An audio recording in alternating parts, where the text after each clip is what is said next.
The preseason is indeed over, and you can tell that we should all be thankful for it. That is what all those emojis on the bottom are about. So anyway, we've got our coverage up on The Athletic, have a 53-man roster projection coming tomorrow. Matt Barrows and I collaborated on that. So, it took some real back and forth. We had to figure out how the 49ers are going to do this because this is going to be a fascinating cut down on Tuesday. But here is Matt's piece. He wrote the Gamer today.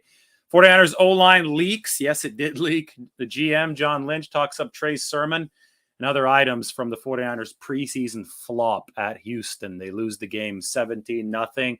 Could have avoided the goose egg if Willie Snead actually caught Brock Purdy's touchdown pass. Snead was wide open, but he dropped it, and that was just the end of a rotten day for the 49ers. But at the end of the day, it was just the preseason. So the message here is stay calm, because I've seen some people freaking out for crazy reasons here. Guys, it's week 3 of the preseason. The 49ers, here's the biggest problem. I'll just put this on the screen right now. People are camped out. They are training camped out. They're restless. And the 49ers from this point forward have 17 days until the season starts on September 11th at Chicago. 17 days. That's not good for a fan base that is camped out. No bueno. So the 49ers, they're going to have to, people are going to have to wait for a while here. And I get it. The restlessness made people want this game against the Texans to be a dress rehearsal, a true dress rehearsal, just like the Texans treated this totally as a real game for 2+ quarters, right? Davis Mills even came out there for the second half. Well, I get it that fans wanted the 49ers to do that because they wanted to pass the time, ease the boredom, get that restlessness out of the way with a good performance today. But the 49ers decided not to do that. They decided to sit 16 guys, including Trent Williams, Nick Bosa. I never expected Bosa to play, but thought that maybe they'd want to get that, as much of that first team offensive line out there as possible. They decided not to do that. The offensive line was terrible. Trey Lance wasn't sharp. It was a dud of the game. It was a dud of a game. And at the end of the day, you just have to turn the page and move on because it's the preseason. So no reason to be overly, dramatic and frenetic about what happened in this football game. It was a Thursday game after a Saturday game during which the 49ers didn't play a lot of their star players, and they're just as camped out and preseasoned out as everybody else. So I'm turning the page and looking to September 11th at Chicago. But first, I'm looking to the 53-man roster cut down, which is coming on Tuesday. Why don't we go through some of the things that happened in this game? Barrow's article, by the way, I'm copying and pasting the link, putting it in the chat section so you can check it out. I'll answer potentially some questions later if they're respectful and if people are even keeled and level-headed. Otherwise, I'm not going to answer any questions. Again, we're talking about the preseason here, which is even less valuable than practice. And practice is valuable, don't get me wrong. But these preseason games, man, we use them for individual eval opportunities, but they're only part of a much larger mosaic. And for some reason, people are so football starved out right now. That's probably the reason. People just see these as the Super Bowl, like losing the NFC Championship game or something. And it's just not the case. Maybe it's because people have money on these games. But if you bet on a preseason game, sorry, I cannot help you. It's just not a wise thing to do, right? Because of all the variables. You don't know who the 49ers are going to sit and who they're going to play. So let's go through what the 49ers did today. Be sure to check out that link to Matt's article in the chat section and to obviously subscribe to The Athletic. All right. I'll go back to my first half points in a little bit, but first I want to go to my overarching second half full game points. Obviously the preseason is over. That's at the top of the list. Trey Lance, though, is, he's going to be the headliner, as he should be. This week, based on what Kyle Shanahan said a few days ago, we thought this would be a true dress rehearsal, right? We thought that they'd play the majority of their starters. They technically did, but God, that had a big asterisk attached to it. So Trey Lance had to operate with, less than ideal supporting cast members. Let's put it that way, especially along the offensive line. And Trey wasn't good tonight. And both Lance and Shanahan admitted it after the game. Shanahan called the performance rough. Trey, you could tell that he knew that it was rough. I mean, he wasn't accurate. First of all, he missed on a couple short passes that could have kept the line moving for the 49ers. That short game, that's an issue with Trey Lance. He's going to have to mechanically, build that bridge between, his brain. He's a really smart guy, and his athleticism. He's obviously a really athletic guy. The mechanics are behind, right? The mechanics are inconsistent right now, which is why the short game for Trey Lance has been inconsistent, and he's going to have to rectify that moving forward. Now, he didn't have the best conditions under which to rectify that, because the 49ers offensive line tonight was an absolute disaster, and everyone afterward admitted that about the offensive line. They didn't start Trent Williams at left tackle. They didn't play him at all. They didn't start or play Mike McGlinchey at right tackle. So you had Colton McKivitz in the game. You had Jalen Moore, who's been out for the past several weeks, starting at left tackle. So McKivitz was at right, Moore was at left. Neither of those two positions performed well for the 49ers, especially Moore. And then you had a ton of penalties. They had 11 penalties, and 6 of the 11 were penalties against the offensive line, including some killer procedure penalties there toward the end of the first half that really stopped them from trying to drive and get Brock Purdy going again on the 2-minute drill. But Spencer Burford committed some penalties for the 49ers. Aaron Banks got beaten bad today. I mean, this is something that I talked about a little bit earlier. Aaron Banks was beaten by Kurt Hinish, his former Notre Dame teammate, undrafted player who's never played a regular season game, and just made Banks look completely foolish. The undrafted guy made the second round pick look really bad. That was on the 4th down run to Trey Sermon, who didn't have a chance to get anywhere. And that was after Trey Lance threw a little bit behind Sermon, didn't set him up for yards after the catch. I mean, it was just bad thing after bad thing, right, at that point for the 49ers. But this is the most concerning, is that Aaron Banks just got beaten clean off the ball like he was a rookie Colton McKivitz. I remember when McKivitz tried to play guard against the Saints in 2020 as a rookie, and I forgot who the tackle was, but on a 3rd or 4th down, just shot by him, stuffed whoever was trying to run. It might have been Jermichael Hasty back in 2020. It was a brutal play. Didn't work out for the 49ers, but Aaron Banks got beaten that way today by an undrafted free agent. And Aaron Banks is a 2nd-round pick. Now, you could hope that Hinish, who was Banks' teammate at Notre Dame, might have some experience going up against Banks and maybe, read a key and shot by him, and that's why. But the bottom line is that Banks can't let that happen. He's a big 325, 330-pound guard. If the 49ers have a 4th and short situation and they need a run in his direction, he's got to lock his guy up. He can't let a defensive tackle who's basically coming in off the street, undrafted guy, shoot by him and detonate the play in the backfield. That is not going to be good enough for the 49ers this year, especially since, we'd have been talking about Banks maybe being a little bit more ready for run blocking than he was for pass protection. Well, if the run blocks get blown up, then the 49ers really are screwed. But the good news is, again, it's the preseason, and I don't want to go too far down that rabbit hole of, saying that something was terrible and the 49ers are melting down, because this was preseason game number 3, and you can be thankful that the preseason is over. So anyway, I was talking about the bad O-line play. I'm going to get to some good news as far as the O-line play goes in a little bit. And why don't I, just get to the positives right away? Why don't we go through 4 pieces of good news for the 49ers today? Good news number 1, Jake Brendel looks solid at center. All of these 49ers O-line issues. I mean, there was even a picture. Maybe I could pull it up. Somebody texted this picture to me. This is actually something that I do want to pull up. So give me 1 second, because this is funny.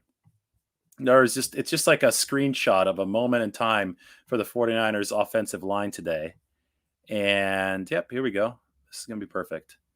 Get this up there. All right, let me share it up on the screen. All right, 49ers O-line today. This is just a screen grab. Here you have Trey Lance, obviously dropping back the pass. Jalen Moore getting his ass kicked at left tackle. Colton McKivitz getting beaten. I wouldn't say, it's a pretty bad beating happening at right tackle. Spencer Burford also chasing his man. A running back trying to pop away here and be Trey Lance's outlet. The field position's not good either. Trey's standing back at his own 6-yard line. Aaron Banks blocking a ghost. There's nobody there. And you got one player doing a good job on the play. And it is Jake Brendel, the 49ers center right here. Now, this is just one snapshot, and, maybe some of it may be a little bit out of context, may make some of the guys on the play look worse than they actually did on the play, although I think it's clear that both McKivitz and Moore are getting beaten. We'll give Burford, the rookie, a little bit of grace on this play. But we can firmly say, and we could also give Banks some grace. Who knows what he was thinking, what was going on. We would have to watch it in full speed, and I'll watch the tape tomorrow morning. But Brendel, as a whole, I was watching him a lot today. He did fine. And that's 2 games that Jake Brendel has played, and 2 games in which Jake Brendel, I think, has played well for the 49ers. And that's a potentially massive domino for this football team, because Jake Brendel is going to be their starting center, right? J.C. Tretter just retired this week. That's a whole interesting subplot. Tretter said nobody called him this offseason. He thinks that his role as the NFLPA's president has created some retribution in store for him from the league. I don't know whether that's true or not, but basically Tretter says that even if somebody calls him now, he's not going to say yes. He's no longer playing in the NFL. So we've seen both high-ranking NFLPA officials, actually, player officials, J.C. Tretter and Alex Mack, retire this offseason, although Alex didn't mention anything about any potential conspiracy to keep him out of the game. But anyway, I digress. Jake Brendel's going to be the 49ers center. Daniel Brunskill's currently on the shelf with a hamstring strain. Everybody was worried about Brendel, rightfully so, because he's a former undrafted free agent who's started like 1 game at the NFL level. But we did know that he's exceptionally athletic based on his testing, and we know that he's put on weight since he came out of UCLA in 2016. He's around 300 right now, and we know that his 49ers teammates and Chris Furster all say that he's really smart, and he's able to grasp the nuances, the cerebral nuances of the center position. So supposedly he had all the tools, but we just didn't know how it was going to play out. Well, in week 1 against the Packers, he didn't give up any pressures, which was huge because pass protection was going to be the question. And you could see the picture right now. He's the only one in that particular frame that's doing anything right. So I think that good news number 1 is that so far the 49ers have looked decently steady with their starting center, Jake Brendel. And you could immediately see the drop-off when it goes to the guys who shouldn't be playing, right? Keaton Sutherland was terrible last week against Minnesota. Sutherland, again, wasn't good today when he came in. He's number 66 against the Houston Texans. And then Donovan West, the undrafted rookie out of ASU, I think he'll be a practice squad guy. He's played some center and some guard, but 49ers are looking at him as a center of the future. I mean, he's got a lot of development to do. Let's not trash the guy, but there was a terrible snap there. I forgot if it was the Sudfeld or Purdy. I think it was Purdy, just way off to the left, and Purdy had a maneuver around it. It's just a rough around the edges rookie, we'll say, Donovan West at this point. So it's Brendel that's the starter, the veteran that the 49ers need to be good and ready now. And to me, he's looked solid through 2 preseason games. We'll see if that continues. Good news number 2, the 49ers actually have depth at tight end. Oh my gosh, depth at tight end. What a novel idea. Well, let's look at our 49ers depth chart and roster projection now. I can make this nice and wide. Take up the full screen. That tight end position, everybody was talking about it as one of the thinnest on the 49ers roster just a couple weeks ago.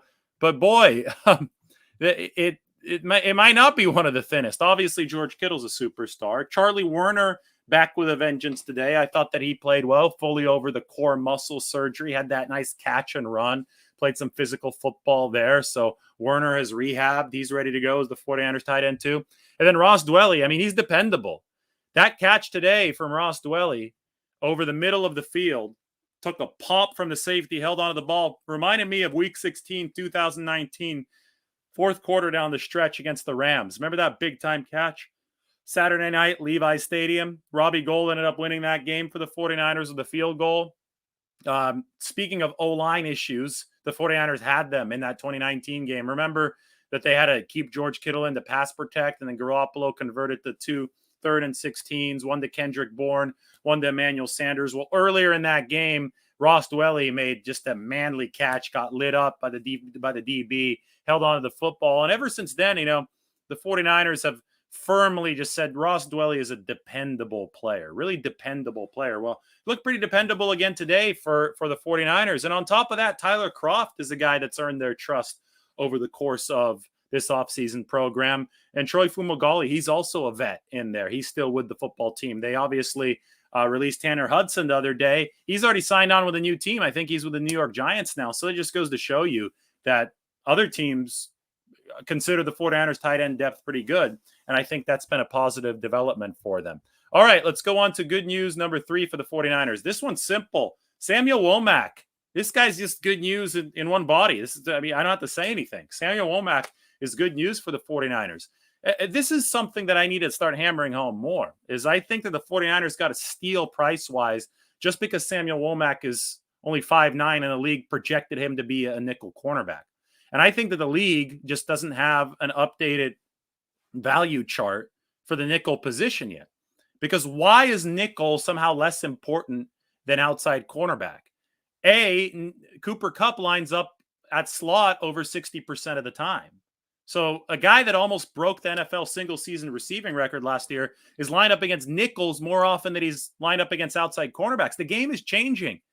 Slot receivers aren't just third receivers anymore. Top guys will line up in the slot, so you better have a good DB to be able to lock them up. And then two, nickel has to do so much more than outside corner. You have to play like a linebacker and run defense. You're going to have to blitz a lot more, the shark blitz, right? So nickel is a big-time position in the modern NFL. And the 49ers were able to pick up Samuel Womack, who runs a 4.4 40. He's got 32-inch arms. They got him in the 5th round. He was second in the nation in pass breakups last year. How the hell did they get this guy in the 3rd round?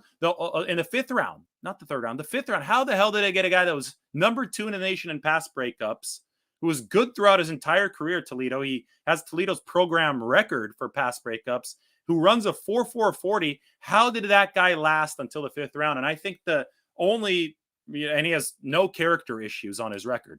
I think the only plausible answer to that question is that Samuel Womack is only 5'9", but that happens to be a benefit for the nickel position, because when you're inside cornerback, you have to be more agile. So at 5'9", he can move around a little bit better, and it's definitely not a weakness if he's got long arms, and he has arms of a 6'3" guy. He's got 32-inch arms. So Samuel Womack is just good news for the 49ers in a bottle right there. He played a little bit of outside cornerback today for them too, which is really important because he is the leader in the clubhouse to start at nickel. But as we know, injuries can happen and they may have to flex him outside at some point. In the future, adaptability is something that will probably come in handy for the 49ers. And the fact that they were able to get Womack in on that outside cornerback action today, I thought was important.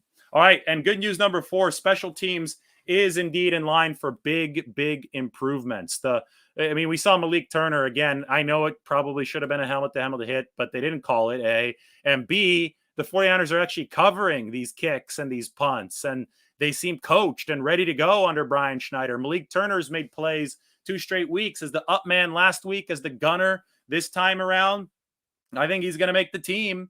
Probably as the 6th wide receiver. If not, then they're going to find a practice squad spot for him and be able to flex him up early in the season before guys get hurt. I don't think you could let a guy like Malik Turner, who is a vested veteran, so he's not going to be exposed to waivers. I don't think you could let a guy like that walk out of the building. You have to find a way to entice him to stay in the building, even if you do try to go through that practice squad route. So look out for Malik Turner. That special teams unit. I think Wisnowski is punting well for the 49ers right now. Robbie Gould is Robbie Gould. He's dependable. But most of all, they've got coaching there. That's impressing me this year. Brian Schneider impressed a lot of people over nearly a decade in Seattle, and I think he's really impressing the 49ers people right now. So those are the 4 pieces of good news. If in case you missed it, in case you're just fixated on freaking out about the offensive line, which indeed was a disaster tonight, those were the 4 pieces that I thought that the 49ers can build off of. And hey, you try to get out of these games healthy, and we're going to get the full injury report probably tomorrow. It looks like generally somebody might have gotten a stinger. I don't even know who it was, but generally the 49ers left this game healthy, and you move on. They still have a lot more practice to go before the regular season, by the way. 17 days before the September 11th kickoff at Chicago. So that's the strategy. That's the summary here. The preseason is over. 49ers go back to like phase 2 of training camp now. It's not officially training camp, but God, 17 days is a lot of time. Go back to last season. They played the Raiders on Sunday, so they were still doing their midweek practice right now, where Trey Lance and Jimmy Garoppolo were switching off, going back and forth ahead of that week 3 game against the Raiders. And the 49ers did look good against the Raiders in the dress rehearsal, but they actually played guys in that dress rehearsal. They actually put that first team offense out there in front of Garoppolo and Lance, and they moved the ball up and down the field.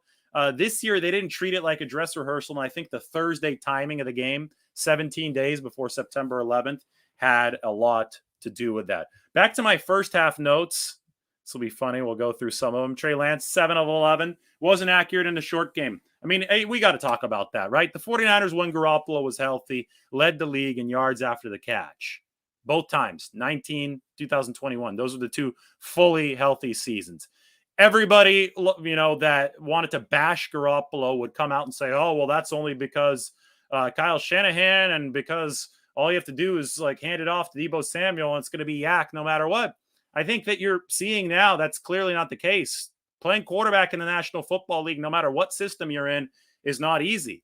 And even with shorter passes, you have to have precision and timing to set receivers up for yards after the catch. This is something that Trey Lance is going to have to get better at. I'm not going to sit here and lie to you guys. You're not going to blow smoke into these players and say, oh, just gas them up and say, hey, this is this guy's going to be the second coming the second he steps onto the football field. I recommended that the 49ers draft Trey Lance back in January of 2021, but I did so with the caveat that this guy is an extremely raw prospect.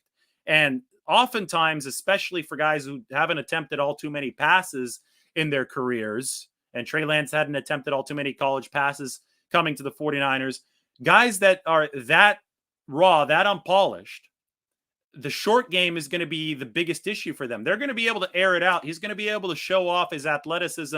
He's going to be able to run. He's going to be able to, display a cannon on some passes downfield. And it's going to wow a lot of people who play Madden football, right? Who play a lot of video games.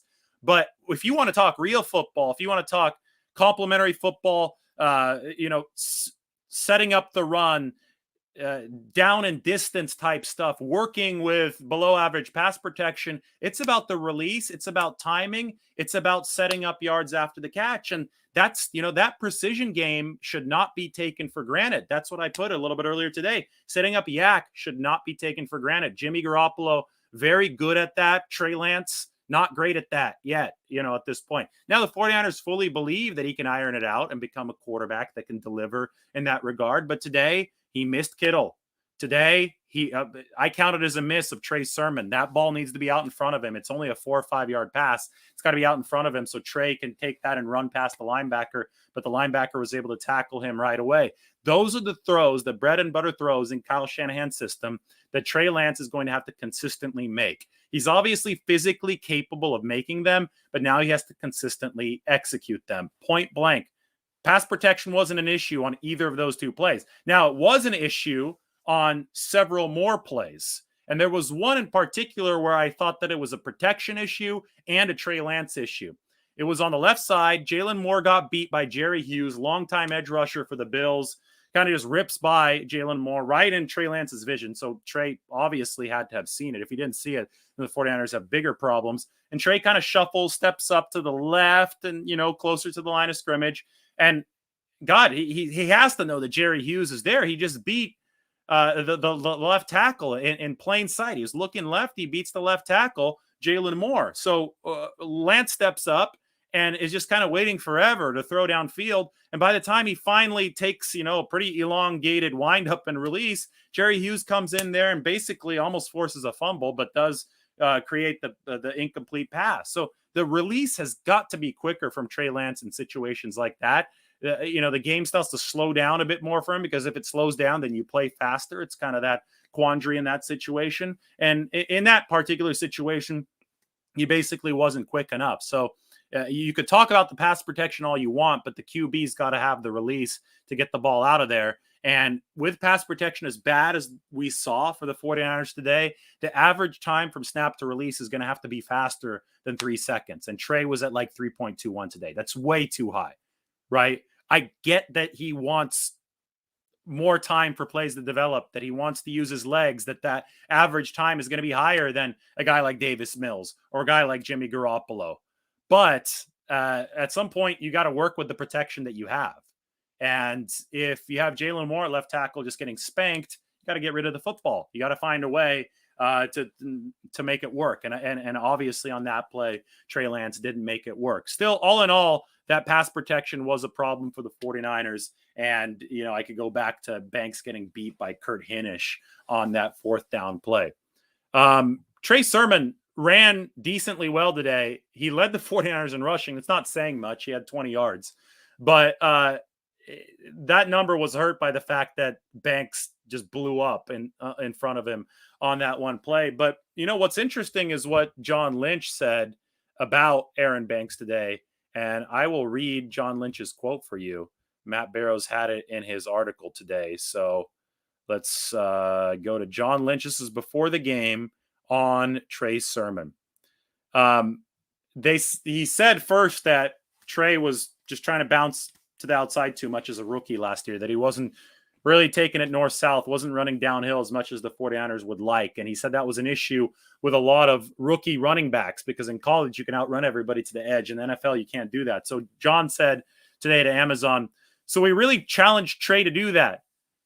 He worked really hard, and he's had a tremendous offseason. It hasn't shown up in the games, but throughout training camp, he's been one of our best players. So we're excited about him. Did you hear that? John Lynch said, throughout training camp, Trey Sermon has been one of our best players. That, my friends, is an endorsement. And that goes back to what I've been saying for the past week. Everybody was, just gassing up Jordan Mason. And they're like, oh, Trey Sermon's terrible. Well, let's wait to see what the 49ers think about comparative running situations, right? Jordan Mason's been playing in the second half against third stringers. Today, playing mainly in the second half against third stringers, I think Jordan Mason ran for like 8 yards, right? So you can't just base entire running back pecking orders off of 10 carries in preseason games against wildly different levels of competition at different portions of the game.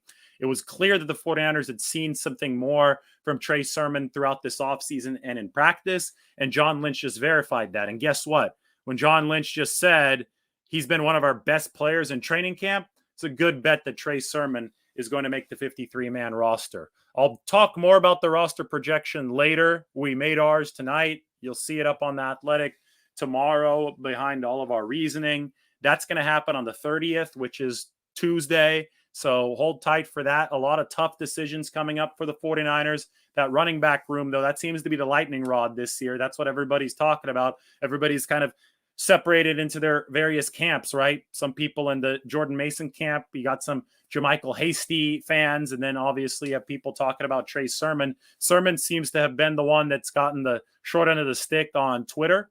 Social media doesn't like Trey Sermon, but John Lynch obviously likes Trey Sermon a lot more than the Twitter GMs, and GM John Lynch is actually going to have a hand in this roster cut down, not the guys on Twitter. So I would, probably err on the side of what John Lynch is saying in this case. I also talked about Malik Turner. His special teams value remains on display. That I know I mentioned that a little bit earlier in the show, but Malik is, I think, on the inside track for a roster spot. Tariq Castro-Fields, if you want some more positive news, his stock is rising. I mean, he made a play today. He made that PBU against Davis Mills earlier in the game. I think Tariq is probably going to be on the practice squad, but I mean, I talked about Tariq Castro-Fields in an article. Let's find this one. This is a good one to put up there. Hear me type in a bit.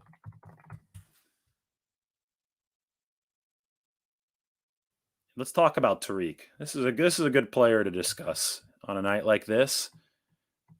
This is a guy who I think improved his standing today.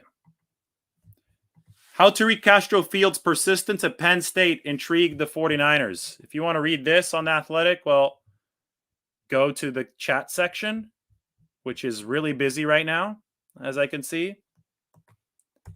And check it out. I'll put that in the comment section as well later. This is a conversation with Penn State's defensive backs coach. And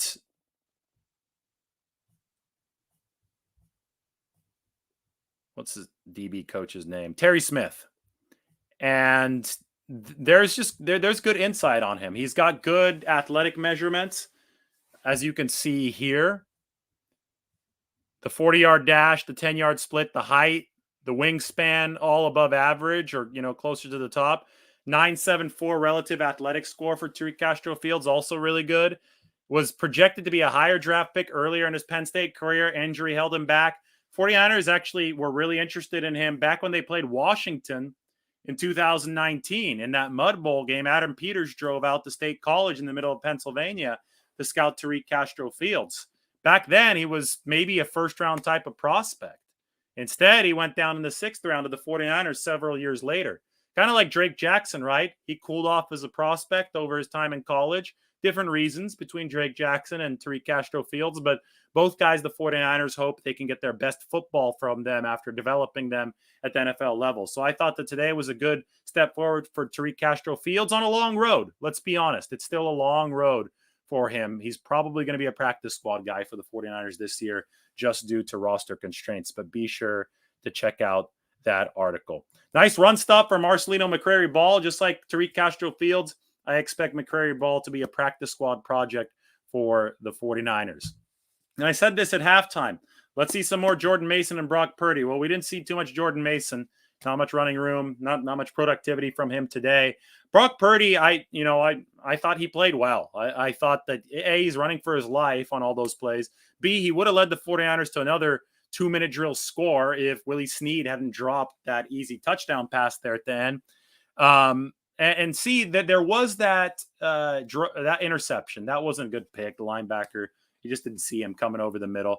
But Purdy, to me, he's a gamer. He plays hard. He's generally accurate. He's obviously a little physically limited, but he makes the most of everything that he has physically. He does know how to run with angles, spin out of rushes with the proper angle, the proper kind of leverage there. And you have to appreciate that. I think he knows how to play the position. And he's got decent command there at that huddle, especially for a rookie. And it's because he's taken so many snaps so far in his career. He was a 4-year starter at Iowa State. Do I think Purdy's going to be QB2? No, I think it's relatively clear that the 49ers have Nate Sudfeld slotted in there. It's been the case, right, since they gave Sudfeld $2 million fully guaranteed back in March. But I think that, after today's performance, especially given how bad the offensive line was, it'll be easier to sneak Purdy through waivers onto the practice squad, and they want to keep him in the building. All right, this is the main point. Preseason is over. Before I wade into the mess that is very likely the comment section, I have a massive jug of water. Oh, that's good. I needed that. What is it? It's exactly 11 o'clock. While you guys are here, since there may be many new people, why don't you sub to The Athletic? I got that piece on Tariq Castro-Fields up there for you. And then like this video and subscribe to the channel. We'll do that right now. Like and subscribe to the channel. Oh, I don't even know if I should look at some of these questions today. I haven't even been looking at the Twitter mentions. Again, people just take these preseason games a little too close. A little too seriously. To take them for what they are. And hopefully I was able to explain that over the last 33 minutes. Yeah, it's a massive bottle of water. That's what it is. Don't do it.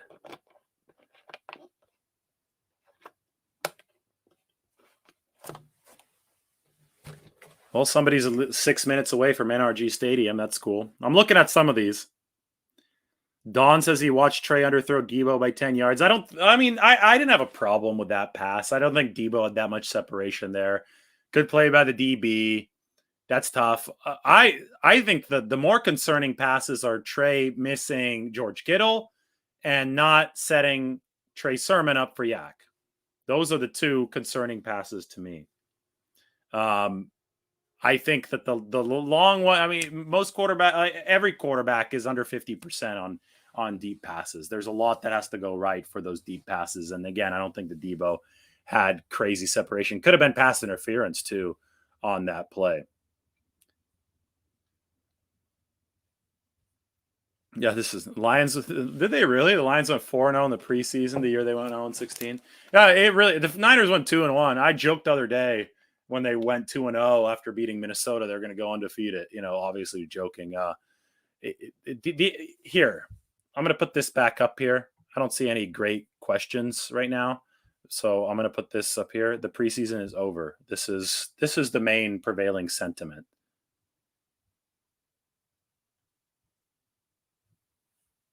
That is it. The preseason is over, and I get to drink my water.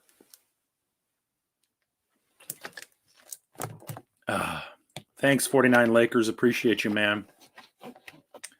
You're the man. Thank you. Thumbs up.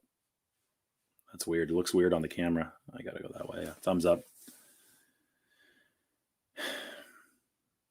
Brandon Mendoza. This is good. Well, I don't understand why the Niners sacrificed so much to get Lance. What do they see that I'm not seeing? Well, they think that he's moldable clay.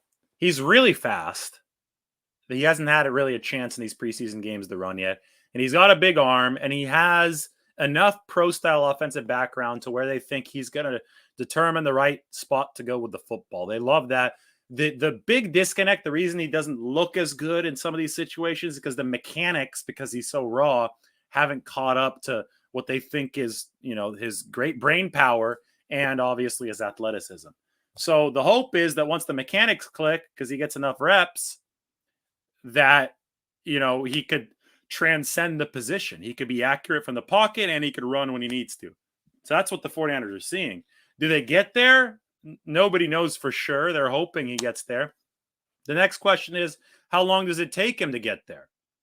It took Josh Allen, who probably is the closest comp right now as far as rawness coming out of college, a full 3 seasons, right? His 3rd season was when he hit that 70% completion rate and really became a plus force at the QB position. So if it takes that long, the 49ers have to stay afloat until then and ride the running game and their special teams and their defense to wherever they need to be. And then you hope that Trey can, develop and give you 10 years of efficient play. At that point, it would be worth it. These are a lot of ifs, of course, but I'm just explaining what they see just for you. And yeah, of course, Josh Allen might be a unicorn. And then you hope that Trey Lance is the second unicorn. I mean, it's not easy to find great quarterbacks. They don't grow on trees, right? So you have to go out there and take a big swing every once in a while. Now, I mean, you could debate, should the 49ers have done it? Should they keep Jimmy Garoppolo this year? I think that ship has already sailed. I think that's just a national media talking point at this point. My concern when I recommended that the 49ers draft Trey in January of 2021, I thought Garoppolo's injuries were a big concern, and I thought Trey might need a year, maybe 2, to develop. So I really liked the 2-track plan they ran last year. But then the salary cap comes calling, and they have so many good players they need to renew. Nick Bosa is going to be next.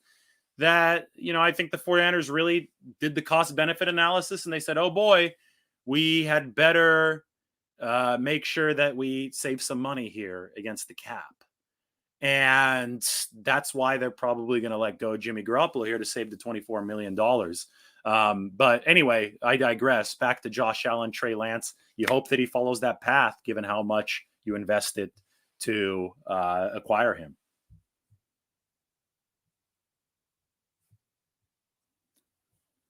All right, guys. I don't know how much longer I'm going to do this. If you have any good questions, go ahead and deliver them. If not, I want to go to In-N-Out Burger. I've been working hard tonight. I think I deserve some late night In-N-Out. I think that's what's going to happen tonight. I think I'm a little too hungry to just call it and go to bed right now. Going to bed hungry is not fun. In-N-Out would be awesome. I'm actually getting excited just thinking about it.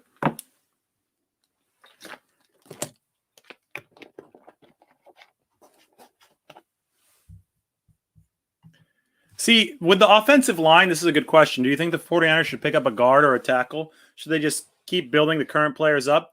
We didn't see the full offensive line today. And this is, again, I said this at the top of the show. The reason that, good question, because I'm going to put here, the biggest problem is that people are camped out and restless. So they wanted to see a dress rehearsal tonight to help them bridge the gap between now and eternity, the 17 days before the 49ers play Chicago. Okay? So they wanted to see Trent Williams out there. In an ideal world, they would have wanted to see Mike McGlinchey. How will the line look with Williams in place? Because he's going to make Aaron Banks look better. Jake Brendel's playing well already. And McGlinchey theoretically is going to make Burford look better at right guard, right? The line works in cohesion. So people wanted to see the full product on display to get excited about the 49ers in 2022. Well, guess what? Kyle doesn't care what you wanted to see. He didn't put those guys out there. McGlinchey was obviously going to sit no matter what. Williams just sat for injury prevention purposes. So we didn't get to see maybe the best player in the NFL as part of the offensive line. And I think that's a significant deal. So as far as questions about, what should the 49ers add to make this better, I think the 49ers aren't going to like really freak out about a game in which Trent Williams didn't play. Banks is a question mark for sure at left guard, but they're already giving Jason Poe some snaps on the first team at left guard during practice. So they're obviously working overdrive to try to get that to work. I don't think Brendel's been a concern at all. And I think Spencer Burford's only been getting better for the 49ers. I think they're really happy with his progress. So if you're the 49ers, you have to hope that McGlinchey comes back at right tackle and plays well this year. I get it. It's an if, but he's a first-round pick, so he has to deliver. And you have to hope that Aaron Banks figures it out and plays like the second-rounder that he is. At some point, the chickens come home to roost, and your draft picks have to deliver in accordance with where they were selected. And that's the case of the 49ers. There's this narrative going around right now that, the 49ers should have invested more in the offensive line. But too bad they had the money tied up in Jimmy Garoppolo, which is just a bunch of crap. Because, if they wanted to invest more in the offensive line, they easily could have. Money was not a limitation for the 49ers this offseason. We saw that through the restructures for Kittle and Armstead. They don't care about restructuring with the cap about to explode. They could have done whatever they needed. They actively chose not to invest more money in the offensive line. So it wasn't a financial constraint due to Garoppolo. And the reason they chose not to invest more money is because they believe in what they have invested draft-wise. They believe that McGlinchey will come back at right tackle and that Banks will do a good job at left guard. Now, is their thinking flawed on this matter? Very possibly it is. Banks could flame out.